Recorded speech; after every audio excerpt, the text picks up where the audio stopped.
తెంచుకుంటే తెగిపోతుందా దేవుడు వేసిన బంధం? తెంచుకుంటే తెగిపోతుందా దేవుడు వేసిన బంధం? తెలుసుకో నీ జీవిత గమ్యం, పెంచుకో మానుబంధం. 7 అడుగులు నడిచిన వాడే 7 జన్మలు తోడుంటాడు. భర్తగా నిన్ను భరించువాడే బ్రతుకు దీపం వెలిగిస్తాడు.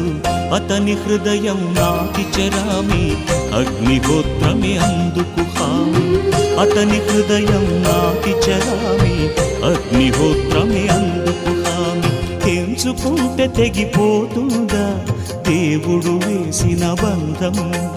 తెలుసుకో నీ జీవిత గమ్యం, పెంచుకో మానుబంధం.